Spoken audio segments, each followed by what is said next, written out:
Hello, Advanced Astrology Original Delineation Codex, Creative Interpretive Frameworks for the Practicing Astrologer, bringing this PDF to you with the help of Perplexity AI Agent, Perplexity Computer, shout out, say Perplexity 5 times fast, Perplexity, blah. Alright, please like, subscribe, comment, share if you dare, and care with peace and love.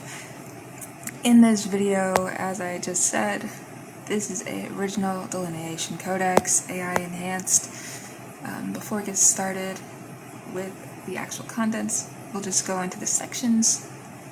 Like, subscribe, care if you, share if you dare and care. And yeah. So we have this reader's note, how to approach this codex, the delineation engine, 6-layer interpretive framework, planetary genius, which is original codenames and delineations for all 10 bodies, aspect geometry, 5 major aspects as creative verbs, element and modality intelligence, the 12 signs as a living matrix, house axis architecture, 6 polarity axis as life tensions. Basically, that's also, we can talk about Rahu Ketu. Advanced technique spread, dispositors, sect, dignity, nodes, we'll get into more of that, Anticia, and more. The synthetic delineation, examples with 6 sample readings, and how to read like an astrologer with closing synthesis and methodology. So here is the reader's note. So we know that this is not a birth chart reading, this is me going over this codex with you, the practicing astrologer, astrology student.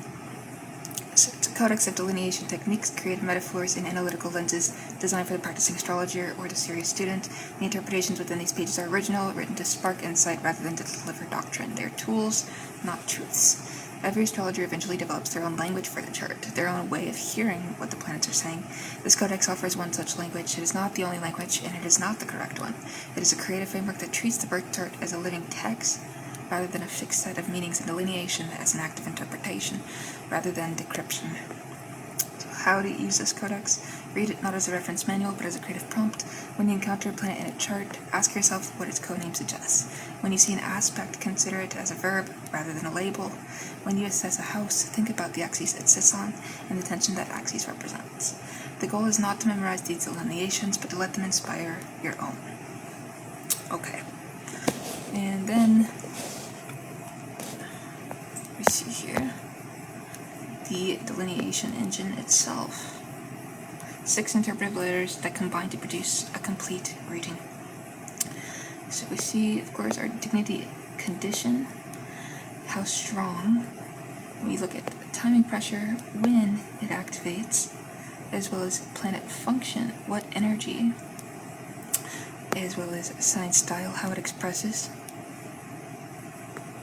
house arena, where it plays, and aspect verb, what relationships. So in this delineation engine, we see that every planetary placement in a birth chart can be read through 6 layers of interpretation. The delineation engine is a framework for ensuring that no layer is skipped and that each placement is read in its full complexity.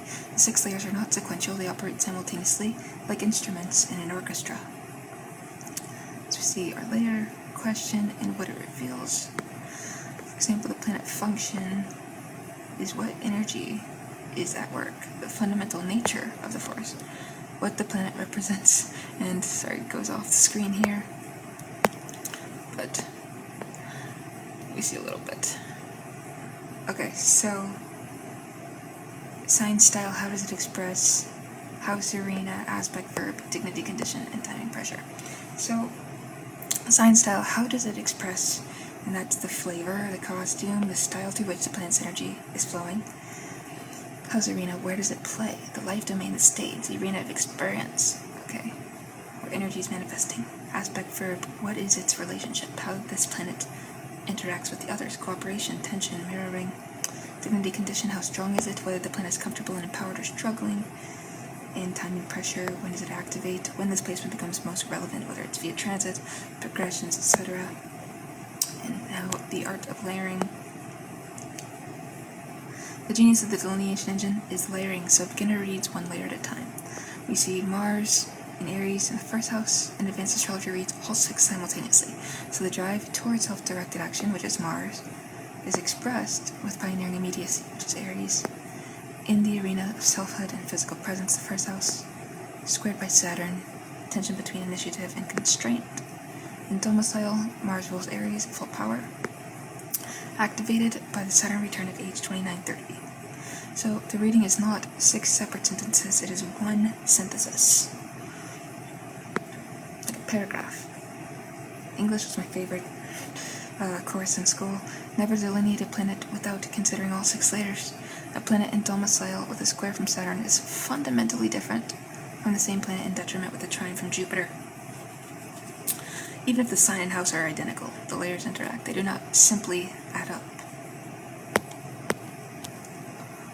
So, onto planetary genius. Each planet carries an essential function that is deeper than its traditional rulerships. Below each of the 10 solar system bodies is given an original code name, a phrase that captures its genius in a way that standard keywords cannot. Read these not as definitions, but as creative invitations to see each planet anew. We have the Sun, of course, which is divine coherence. Its essential function, or its EF, is the principle of selfhood, the gravitational center around which the psyche organizes itself. And its OD, which, not overdose, original delineation here. The Sun is not what you do, it is the irreducible I that does the doing. In delineation, the Sun sign reveals the style of selfhood, its house reveals the arena where identity is most urgently forged, and its aspects reveal the forces that either fuel or distort the project of becoming. A Sun under siege from Saturn does not diminish the self, it gives it the texture of pressure, the density of someone who has earned their own name. A Sun trine Jupiter has not been handed an easy life, but an easy relationship with expansion. The danger is never starting the journey because the road always looks welcoming. And we see here the Sun's genius is coherence. It holds the chart together. When you cannot find the chart, so where do you find the Sun? When the client cannot find themselves, find the Sun. It is the answer to the question, who am I, when everything else is stripped away.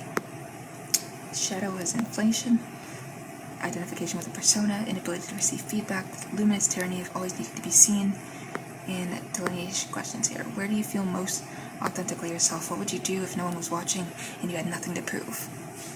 And that's exactly what I'm doing right now. My videos. I don't get views. I say please like, subscribe, comment, share if you dare and care. But I'm making these videos because I actually care about astrology. And I want to share my story in regards to what I've been through. So we see the moon is somatic weather. And its EF is the emotional substrate, the body's memory, the nervous system's baseline, the tidal pull beneath the surface of waking life. The moon is what you feel before you think, what you need before you know you need it, what you regress to under pressure. In delineation, the moon is the most private planet. It governs the inner climate that no one sees unless they live with you. A moon in Capricorn does not feel less, it feels structurally processing emotion through the architecture of control and competence. The moon in Pisces does not feel more, it feels permeably, dissolving the boundary between self and atmosphere. The moon's aspects reveal what nourishes and what depletes. We see a moon square and Mars carries a body that is always slightly braced for impact, a nervous system that runs hot. The moon's genius is embodiment. It is a planet that knows before knowing, every gut feeling, every inexplicable comfort or discomfort, every homesickness for a place you have never been. That is the moon speaking in its native tongue, which is sensation. Shadow is emotional flooding, regression, codependency, using nurturing as control, the undertow of unprocessed grief. So what does your body need that your mind won't admit? Where do you go when you are not coping? Mercury, aka the nervous cartographer. Cognitive interference, the cognitive interface, not interference, but cognitive interface, the mental machinery that maps, names, categorizes, and narrates experience. Mercury is a translator between the raw data of existence and the story you tell about it. In delineation, Mercury's sign reveals the cognitive style. We see, of course, Mercury in Aries thinks fast and first, sometimes before listening, while Mercury in Taurus thinks slowly and thoroughly, building understanding like masonry. Mercury's house reveals where the mind is most active and most invested, and Mercury's aspects reveal what interrupts or enhances the thinking process. For example, Mercury-Neptune aspect does not make thinking worse, it makes it more porous, more symbolic, more attuned to pattern than to fact. The most interesting delineations of Mercury involve the gap between what the client says and what the client means.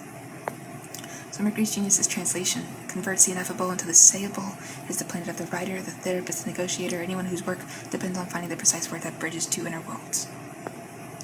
Overthinking, verbal manipulation, anxiety disguises analysis, the tyranny of the narrated life over the lived one. And that's the shadow. What are you thinking that you have not yet said, and where does your language fail your experience? On to Venus. Aesthetic gravity. So, the principle of attraction and value, what draws us toward what we find beautiful, what we are willing to invest in. Venus is the magnetic field of the psyche. In delineation, Venus' sign reveals the aesthetic of desire. Venus in Scorpio does not love more intensely, but more perilously, drawn to the transformative edge of connection. Venus in Aquarius loves through the intellect and the collective, finding beauty in the unconventional and the future-facing. Venus' house reveals where we seek harmony and where we are most vulnerable to loss. Venus' aspects reveal the tension between connection and autonomy. We see Venus square Saturn is not a sentence to lonely love, but a curriculum to loving through difficulty rather than around it. Venus' genius is valuation. It determines what is worth the cost. Every choice to invest time, energy, or devotion runs through Venus' evaluation. When you cannot understand why someone stays or leaves, look to their Venus. People-pleasing, aesthetic materialism, using love as anesthesia, the fear of ugliness that prevents honesty. What are you drawn to that your rational mind rejects? And what is beautiful to you that no one else sees?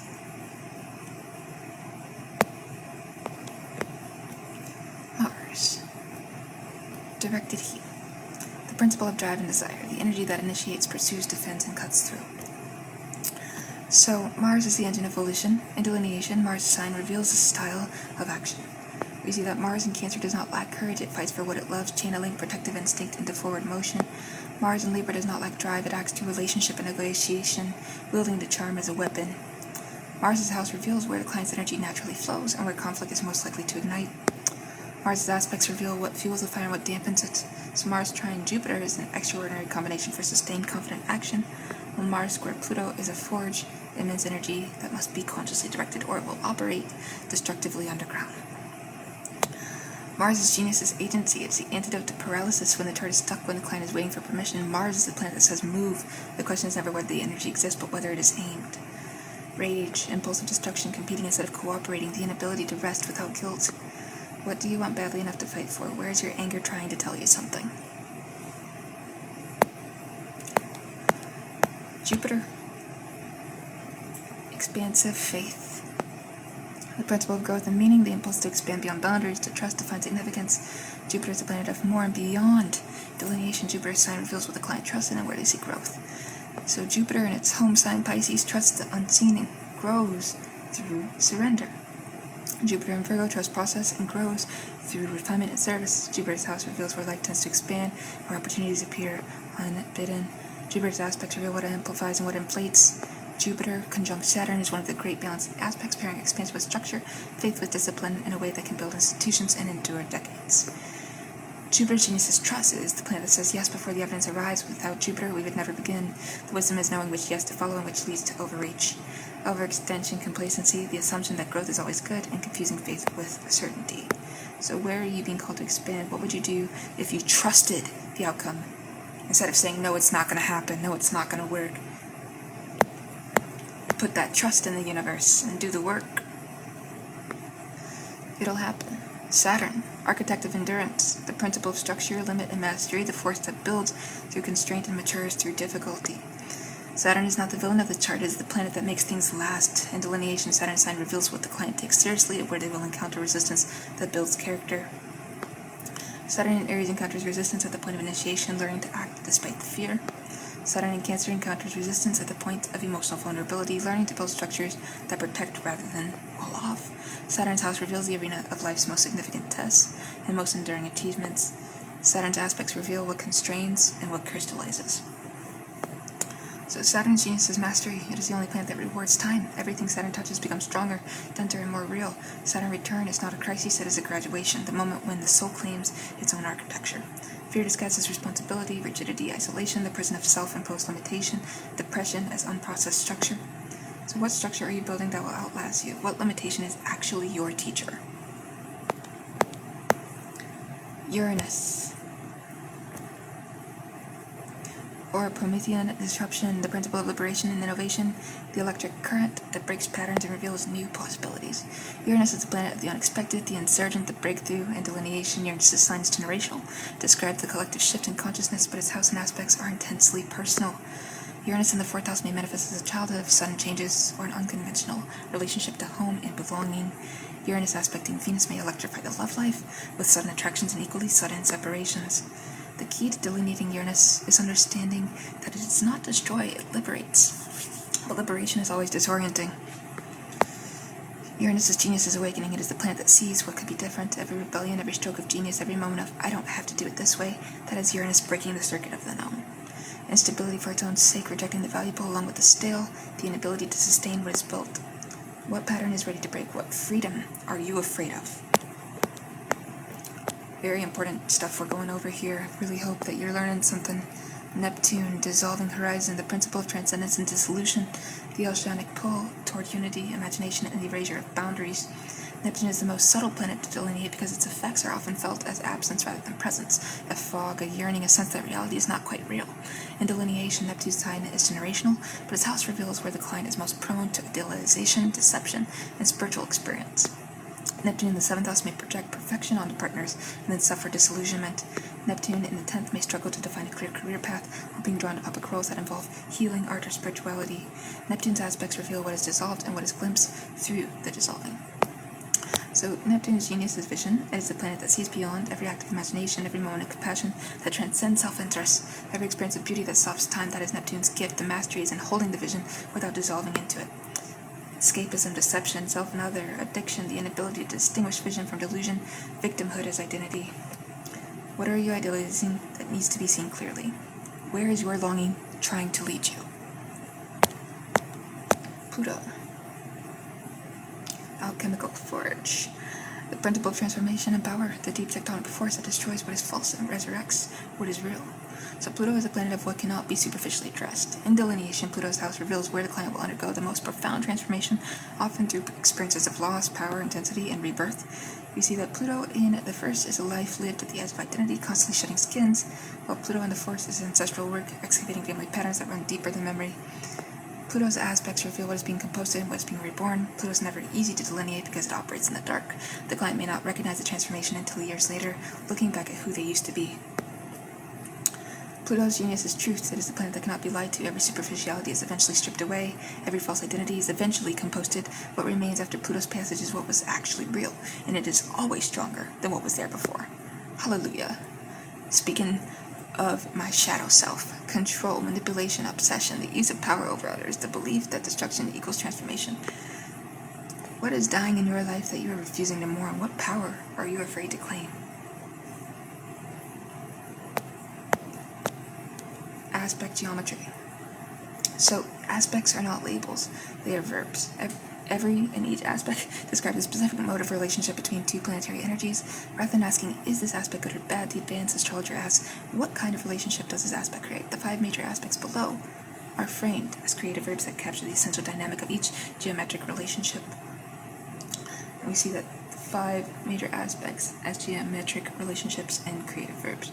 So, for example, we see our conjunction, murder, energies become indistinguishable, and we see our sextile, opportunity, gentle current of exchange, square, tension, creative conflict demanding resolution, trine, its ease, natural gift that may go unrecognized, and mirror, self-encountered through the other, opposition. So, conjunction is not an aspect between two energies, it is the creation of a third. When two planets occupy the same degree, they cease to be separate forces and become a compound. A Sun-Mars conjunction is not Sun plus Mars, it is a new entity, a singular drive that burns with the heat of both. The conjunction fuses, merges, and creates indistinguishability. In delineation, the conjunction is the most intimate aspect. The planets share a room and cannot leave. The orb matters enormously. A tight conjunction is alchemical, while a wide one is a conversation that sometimes forgets it is happening. So its shadow here is over-identification, inability to separate the functions in one planet, drowning the other. Alright. Sextile. is a gentle current. Two planets incompatible, but different elements that can cooperate if they choose to. Sextile does not compel, it offers. In delineation, sextiles are the most easily overlooked aspect because they do not create drama. They are the friend who is always there, the skill that is always available, the opportunity that's always presenting itself. The danger of the sextile is taking it for granted. The gift of the sextile is the ease of cooperation between planets that have no obligation to each other but choose to collaborate.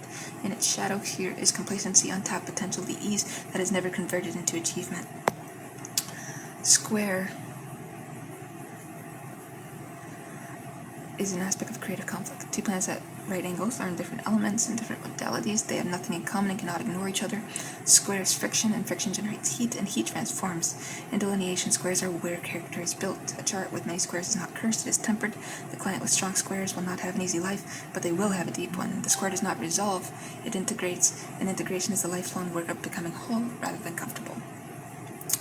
We see its shadows, chronic tension, projection, the feeling of being blocked when the real issue is misalignment. Trine is an aspect of natural gift. Two planets in the same element understand each other without effort. In delineation, the trine is what the client does not notice about themselves because it comes too easily. The trine is the voice that is naturally beautiful, the instinct that is naturally accurate, the charm that is naturally effective. The shadow of the trine is inertia, gifts that are never developed because they do not need to be. The most interesting trines are the ones that the client values, assuming everyone can do what they do. And the shadow here is laziness, taking gifts for granted, the inability to value what comes naturally. And opposition.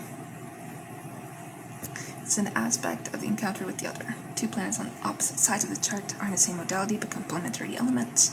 They reflect each other. In delineation, the opposition is the most relational aspect. It is about projection, integration, and the tension between two poles. The opposition does not want to be resolved into one, it wants to be held as both. For example, sun-moon opposition is the lifelong dialogue between the conscious self and the emotional self, between what you want and what you need. The mastery of the opposition is the ability to hold contradiction without collapsing it. And the shadow here is projection, swinging between poles, seeing the other as a problem, and the inability to hold paradox. So element and modality intelligence, every sign is a combination of an element. We see here from fire to earth, got your air and water. And modality, which of course is cardinal, fixed, and mutable. Element describes the fundamental nature of the energy, modality describes how the energy moves through the world. Together they create 12 distinct archetypal expressions, each with its own intelligence, its own shadow, and its own gift. So right here, we'll see 12 signs as an element, X modality, intelligence matrix. So for example, we've got our water, tidal surge, Cancer, which of course is cardinal. And then we go to Scorpio, which is fixed, and mutable, Pisces.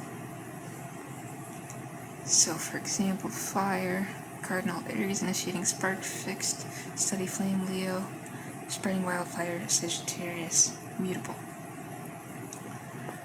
Capricorn, foundation stone, Taurus, deep root, Virgo, fertile soil. You know, the Capricorn's cardinal, Taurus is fixed, and Virgo is mutable. Here, we see Libra's the first breath, cardinal, Aquarius, crystallized thought, fixed, and Gemini, shifting winds, mutable. And so this is the elemental intelligence here, with fire being inspiration, action, identity, the ability to ignite, to begin to inspire through sheer force of presence, but it can bring burnout, egocentrism, and destructive impulsivity. I'm currently live on Meet Me. Dustin said 13%, but close slow. Baking soda, never water, make it worse. What are you talking about? I'm making an astrology video. So the earth element, its core drive is manifestation, stability, and mastery, and its intelligence is the ability to build, to sustain, make the vision real through patient craft, and its shadow is materialism, stagnation, resistance to change. Air is connection, concept, communication, the ability to see patterns, to name what is true, to bridge worlds through language. Also disconnection, over-rationalizing, and living in the head. And water is emotion, intuition, depth, the ability to feel what is unspoken, emerge, to heal through empathic presence, flooding codependency, losing the self and others' pain. He said, I don't know, I just heard about what you were saying, so just gave you my 2 cents for free. I don't have baking soda here. I wonder if I need it though. I've never understood why people use baking soda. Maybe I'm a little slow, just a tiny bit. But I'm almost finished. Actually, not really. I was gonna complete this here with the modality intelligence, and then yeah, basically you see like cardinal. It's initiation. It starts the seasons. It's the ability to begin, to lead, to cross thresholds and open new chapters. Also restlessness, inability to sustain, always chasing the next beginning. And fixed modality is sustaining, holds the middle, the ability to endure, to deepen, to hold what was started until it ripens. Also brings stubbornness, rigidity, holding on past the point of usefulness. And mutable modality is transition. It closes the season. It's the ability to adapt, to integrate, to translate between what was and what will be. It's also diffusion, inconsistency, and adapting so much that the core is lost.